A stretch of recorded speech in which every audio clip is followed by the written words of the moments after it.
तो साथियों आज हम पढ़ते हैं बंगाल की खाड़ी की ओर अपना जल ले जाने वाली नदियों के बारे में।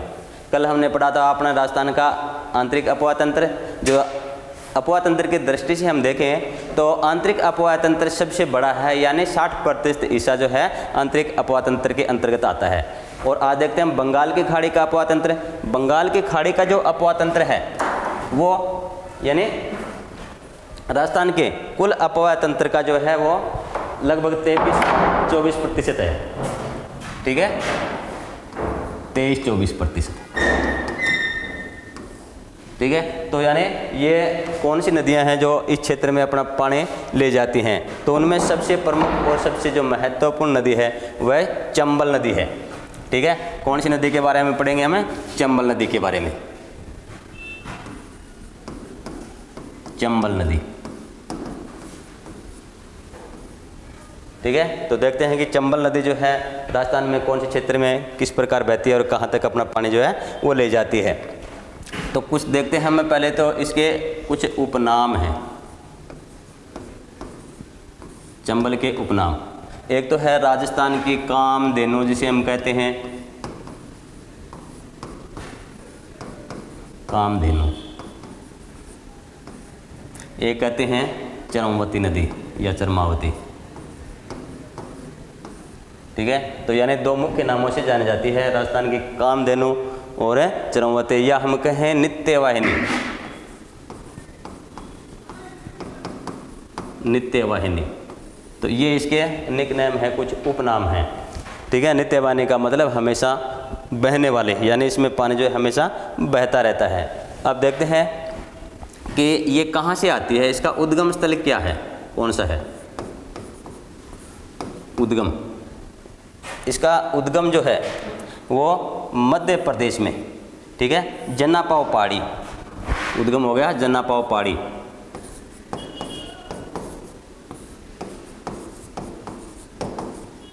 ठीक है, महू जिला मध्य प्रदेश, एमपी से निकलती है, यानी यहाँ से ये नदी जो है वो निकलती है। यहाँ से निकलने के बाद ये राजस्थान के चित्तौड़गढ़ ज़िले में यहाँ प्रवेश करती है।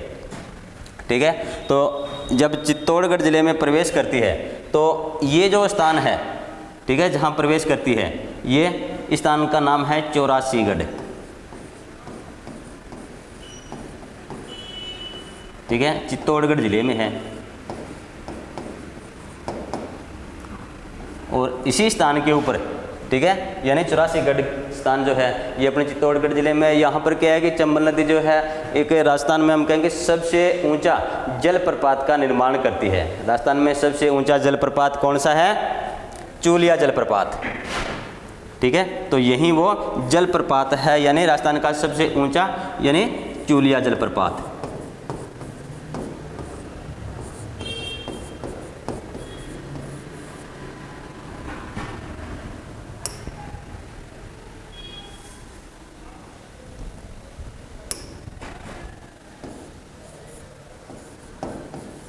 इसका निर्माण करती है। इसकी ऊंचाई कितनी है? चूलिया जलप्रपात जो कि राजस्थान का सबसे ऊंचा है 18 मीटर की ऊंचाई है, याद रखना। ठीक है, वो चंबल नदी के ऊपर ही है, चूलिया जलप्रपात है और इसी चौरासीगढ़। अब क्या है कि चित्तौड़गढ़ ये जिला है, चित्तौड़गढ़ में बहती है ये।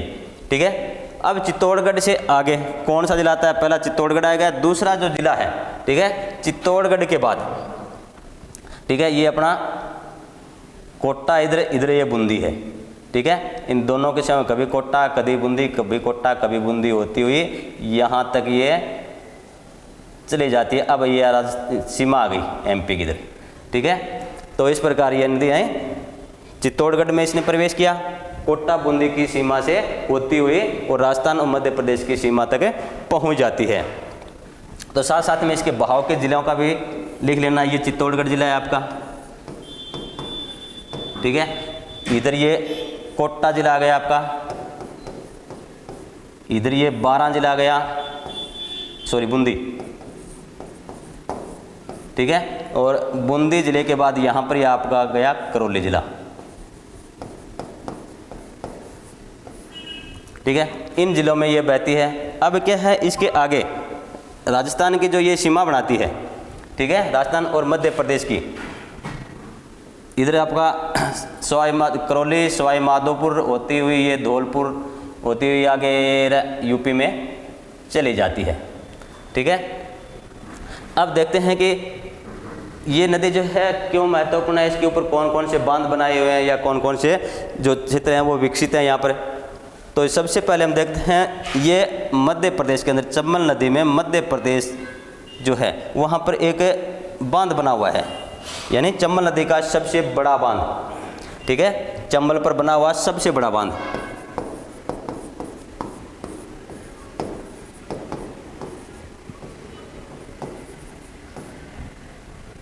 कौन सा है ये? सबसे बड़ा बांध है गांधी सागर।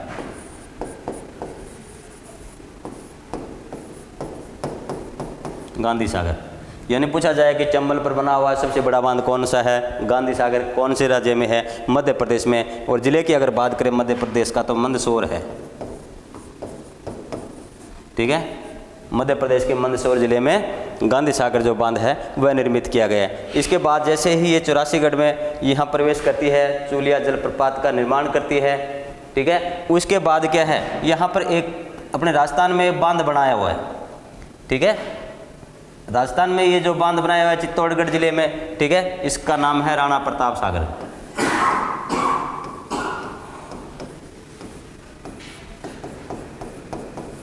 राणा प्रताप सागर बांध राजस्थान के अंदर सबसे बड़ा बांध, यानी चंबल नदी के ऊपर बना हुआ राजस्थान का सबसे बड़ा बांध जो है राणा प्रताप सागर बांध है।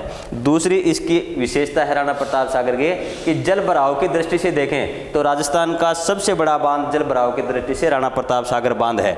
और इस बांध का जो पानी है वो ज़्यादातर किस काम में लिया जाता है, यानी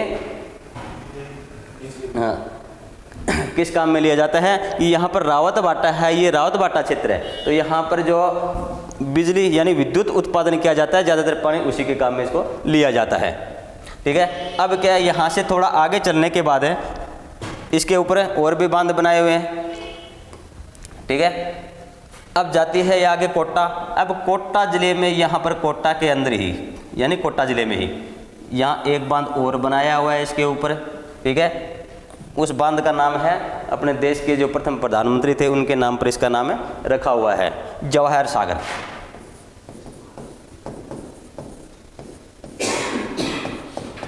जवाहर सागर बांध। अब देखो ये तीन मुख्य बांध हो गए चंबल नदी के, एक और है आगे, लेकिन पहले इन तीनों का जो पानी है वो किस काम में लिया जाता है, मात्र विद्युत उत्पादन के काम में ही लिया जाता है, ठीक है। अन्य यानी सिंचाई में या हम कहें मत्स्य पालन में या कृषि में इस पानी काम में नहीं ले सकते, मात्र विद्युत उत्पादन के काम में ही। अब क्या है, इसे आगे यानी कोटा जिले के अंदर ही एक बांध और बना हुआ है, ठीक है, जिसका नाम है कोटा बैराज।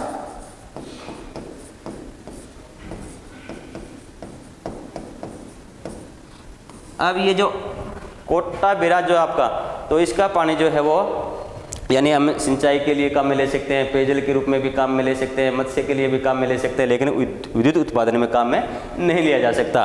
प्रश्न यहीं से पूछा जाता है कि इनमें से किस बांध का पानी जो है वो विद्युत उत्पादन में काम में नहीं लिया जाता, तो वह आपका कोटा बैराज, ठीक है। तो ये चार प्रमुख बांध चंबल नदी पर हो गए, जिनमें से तीन तो अपने राजस्थान के अंदर हैं और एक मध्य प्रदेश के अंदर है। अब इससे आगे चलते हैं। इस नदी के ऊपर कुछ विशेषताएं हैं कि यानी कहने का मतलब है कुछ कंदराएं हैं, गुफाएं जिन्हें हम बोलते हैं, कटाव जिसे हम बोलते हैं, नदी के द्वारा जो अपर्दन किया जाता है, ठीक है। तो यानी नदी द्वारा अपर्दन, या हम कहें कंदराओं का निर्माण करना, ठीक है, या हम कहें कि अवनालिकाएं,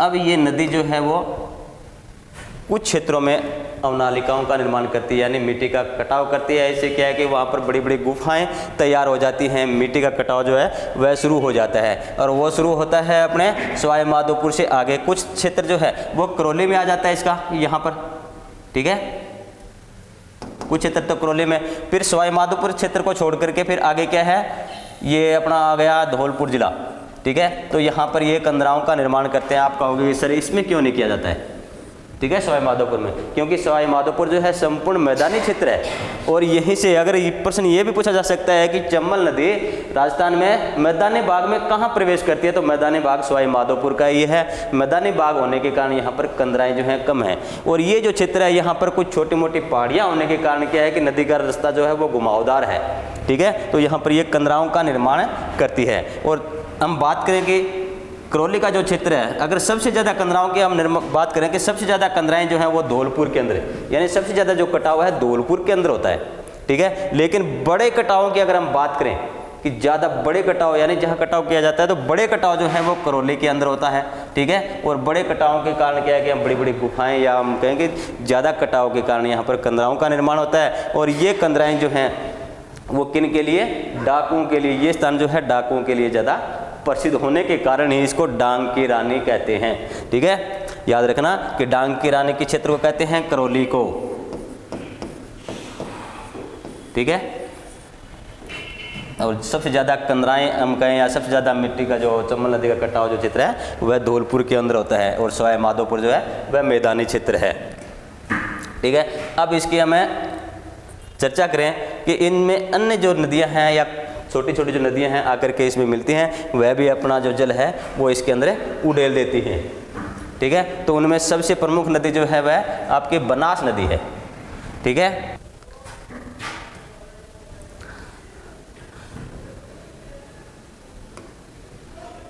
अब देखते हैं हम इसकी मुख्य सहायक नदियां, यानी कि इसकी चंबल की, ठीक है। चंबल की सहायक नदियों में सबसे प्रमुख नदी जो है वह बनास नदी है। यहाँ पर चंबल में ये मिलती है, यानी कहने का मतलब है विलीन हो जाती है चंबल में। इसका जो उद्गम स्थल है, ठीक है, उद्गम स्थल की बात करें तो ये क्या है कि यहाँ राजसमंद जिला है, यहाँ पर कुछ पहाड़ियाँ हैं, ठीक है, यानी राजसमंद जिले में खमनोर की पहाड़ियाँ, वहाँ से ये नदी निकलती है, ठीक है। अब यहाँ से निकलने के बाद ये नदी जो है यानी राजसमंद, ये राजसमंद जिला आ गया आपका, ठीक है, राजसमंद जिले में। फिर राजसमंद के बाद में ये प्रवेश करती है कहाँ, ये आ गया आपका चित्तौड़गढ़ जिला, ठीक है, ऊपर वाला हिस्सा चित्तौड़गढ़ जिले का है। चित्तौड़गढ़ के बाद में ये करती है भीलवाड़ा में प्रवेश, ठीक है, ये आ गया आपका भीलवाड़ा जिला,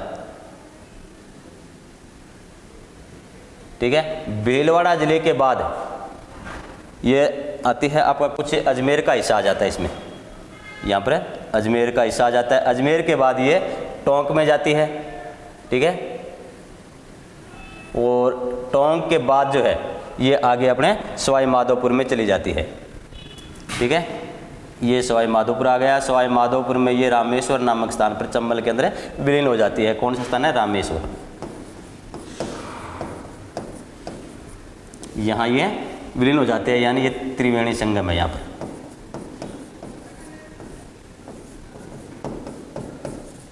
त्रिवेणी संगम में एक तो हो गई आपकी बनास नदी, यानी ये बनास नदी, ये आपकी चंबल नदी, ठीक है, एक इधर से आती है सीप नाम की नदी, ठीक है। ये तीनों नदियां मिलकर के यहाँ पर एक संगम का निर्माण करती है, यानी एक संगम है अपने राजस्थान का प्रमुख संगम। अब देखते हैं इसका जो उद्गम स्थल है वह खमनोर की पहाड़ियाँ,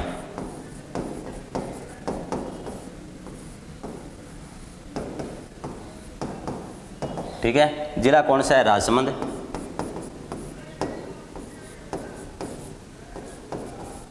ठीक है। राजसमंद जिले की खमनोर की पहाड़ियों से ये नदी जो है वह निकलती है। यहाँ से निकलने के बाद ये राजस्थान के यानी इसका जो बहाव क्षेत्र है, कौन कौन से जिले आते हैं इसके बहाव क्षेत्र में, बहाव क्षेत्र में, यानी सबसे पहले राजसमंद से निकलते हैं, सबसे पहले राजसमंद ही आएगा। राजसमंद के बाद करते हैं ये चित्तौड़गढ़ में प्रवेश, ठीक है। दूसरा जिला आएगा इसका चित्तौड़गढ़। चित्तौड़गढ़ के बाद में ये भीलवाड़ा में प्रवेश करती है, यहाँ भीलवाड़ा। भीलवाड़ा के बाद देखो ये कुछ अजमेर का हिस्सा आता है यहाँ, तो भीलवाड़ा के बाद में ये अजमेर में प्रवेश करती है, यानी अजमेर, अजमेर के बाद फिर है अपना आता है ये टोंक जिला, ठीक है, टोंक। और टोंक के बाद अगर हम देखें तो ये सवाई माधोपुर में प्रवेश कर जाती है, यानी सवाई माधोपुर।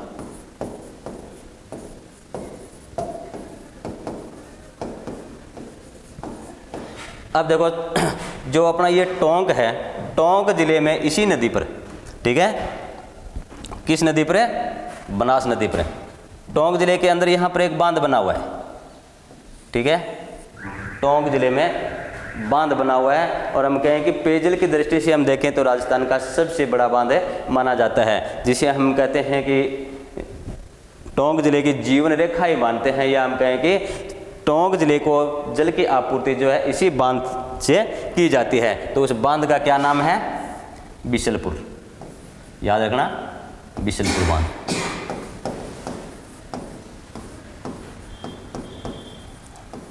यानी बिशलपुर बांध किस नदी पे बना हुआ है, कि बनास नदी पे, किस जिले में, टोंक जिले में।